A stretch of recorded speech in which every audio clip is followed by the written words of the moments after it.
ভেসে এলো আকাশে, এক ঝাঁক বুনো হাঁস পথ হারালো। আমি একা বসে আছি জানালা পাশে, সে কি আসে আমি যারে বেসেছি ভালো। ছায়া ছায়া নিবু নিবু আলো রেখা, এ সময় ভালো আর লাগে না একা। তো কোথায় আমি একা? এই তো রয়েছেন আপনারা আমার সঙ্গে। দেখুন না, আকাশটা কি ভালো লাগছে, একদম কালো মেঘে ছেয়ে গেছে। ভালো লাগছে, দেখতে ভালো লাগে, কিন্তু কেন জানি যখন এরকম পরিবেশ হয়, ঘরে কেউ থাকে না, মনটা বেশ ভারাক্রান্ত লাগে। আপনাদের কিরকম লাগে? আমার তো এরকম মনটা বেশ খারাপ লাগে। অনেকে ঘুমিয়ে পড়তে পারে, আমার কিন্তু একদম ঘুম আসে না। আমি দেখি বৃষ্টি, জানলা খুলে খুলে বৃষ্টি দেখি, বেশ ভালোই লাগে। আর এই যে গাছটা একদম দেখুন সবুজ নেই, পুরো কালো হয়ে আছে। তা আমরা অনেক সময় বাচ্চাদের ড্রয়িং করতে বলি না যে এই গাছের রঙটা সবুজ দাও, তো অনেক সময় অনেক বাচ্চারা কী করি, যখন বলি যে নিজের মর্জি মতো করো, এই যে বিদ্যুৎ চমকাচ্ছে, যখন বলি যে নিজেদের যা খুশি আঁকো, তো তখন কী হয়, অনেক সময় গাছের কালার কালো করে দেয়। তখন বলি কালো করলে কেন? কিন্তু দেখুন আকাশে যখন মেঘ হয়েছে, গাছের পাতা কিন্তু কালোও হয়ে আছে। ওরা হয়তো দেখেছে, এই জন্য করে, ওদের শিশু মনে যা মনে হয় তাই করে। বেশ ভালোই লাগে, খারাপ কি লাগে বলুন না। বেশ বৃষ্টিও নেমে গেছে, তবে এই বৃষ্টি বেশিক্ষণ থাকবে না বোধ হয়। তো কালকে না আমার এক স্টুডেন্টের দাদু আমাকে একটা এত সুন্দর গিফট দিয়েছে, আমি এটা শেয়ার না করে পাচ্ছি না। আমি তো ভীষণ ভীষণ ভীষণ খুশি গিফটটা পেয়ে আর কি। একটা ফুলের গাছ উনি নিজের হাতে তৈরি করে এনে দিয়েছেন। আবার বালতি করে, যেন আমার কষ্ট না হয় টবে করে দিলে। আর কিনে এনে যদি দিতেন আমি একটুও খুশি হতাম না, নিজে তৈরি করে এনে দিয়েছেন বলে আমি খুব খুশি। তো কলিগরা বললো, এত সুন্দর গিফট পেয়েছো তুমি, তোমার ব্লগে এটা নিশ্চয়ই দেবে, চলো আমরা সবাই মিলে ছবি তুলি। তো বাড়ি এসে পৌঁছে গেলাম, তো শর্মিষ্ঠা গাছ থেকে বলে চলো আরেকটা ছবি তুলি। তারপর আমি তো নিজে বাড়ি পারি না এটা নিয়ে নামতে, শর্মিষ্ঠা আমাকে একটু হেল্প করে দিল, নাহলে তো আমার কষ্ট হয়। বাবারা মনে হয় এরকমই হয় না, খুব কেয়ারিং, খুব বুঝতে পারে। তো ওনাকে আমার অসংখ্য অসংখ্য ধন্যবাদ, অর্ঘ্যদ্বীপের দাদু আর কি। তো এই যে ফুলটা ওকে এনে রাখলাম, আমার অন্য গাছগাছালির সঙ্গে একটু বন্ধুত্ব হোক, তা না হলে ও বাঁচবে কী করে ওদের কাছে, ওদের মধ্যে। তো 2 দিনের জন্য রেখে দেবো, ওরা ওদের সঙ্গে একটু বন্ধুত্ব করে নিক, কথাবার্তা বলে নিক, তারপর ওর জায়গায় ওকে অন্য জবা গাছ যেগুলো আছে সেখানে আমি দিয়ে দেবো। তো আমি না একটা ওয়াটার বানাই, যেটাকে বলে অ্যালকালাইন ওয়াটার, এটা আপনাদের সঙ্গে শেয়ার করছি। এটা কোনো রান্নাবান্না নয়, এটা একটা জল আর কি, যেটা আমি খাই। আমিও একজন ডাক্তারের কাছ থেকে শিখেছি এই জন্যে।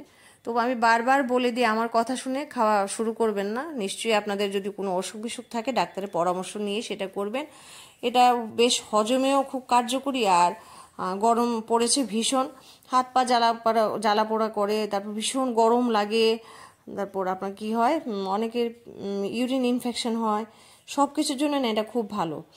তো আমি দুটো দিয়ে দিয়েছি আগে, লেবুর টুকরো, দুটো হলুদের টুকরো। হলুদের টুকরোগুলো না আমার বাড়ির টবেই আমি লাগিয়ে রাখি, এটা আমার বাড়ির গাছের একদম সদ্য সদ্য তুলে আনা।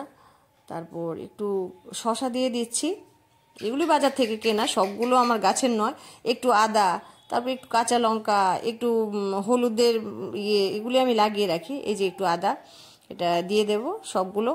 এগুলি টবে লাগিয়ে রাখলে কি হয়, অনেক সময় ঘরে ফুরিয়ে যায়, হঠাৎ করে বাজারে যাব, আচ্ছা ঠিক আছে টব থেকে একটু তুলে নিই, সেরকম হয়ে যায় আর কি। তবে একটু তো সময় লাগে এটা হতে। আর একটু গাজরের টুকরো, যেটাকে ক্যারট বলে, কিউকাম্বার দিলাম, একটু লেমন দিয়েছি, মানে যেটা লেবু। বাচ্চাদের সুবিধার জন্য আমি সব কিছু বলছি আর কি, ওরা যেন শুনে শিখতে পারে। একটু তুলসীর মঞ্জুরিও দিয়ে দিচ্ছি, যেটা বলে বাসিল লিফ, আর একটু পুদিনা বা মিন্ট।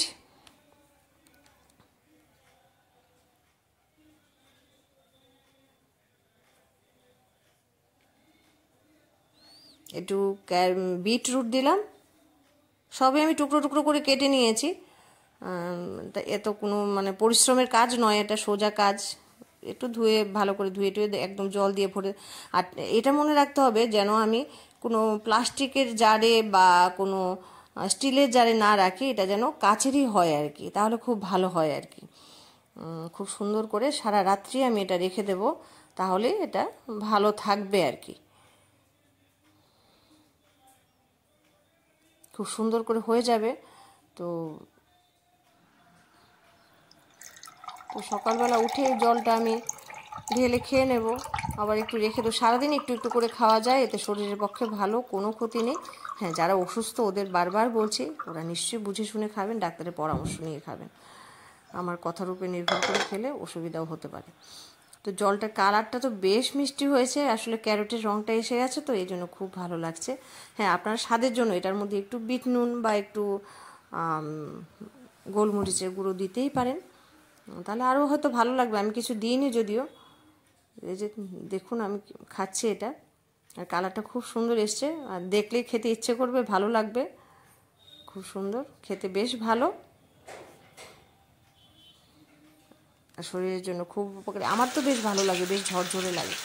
তো পরন্ত বিকেল, সূর্য পশ্চিম আকাশে ডুবে গেছে।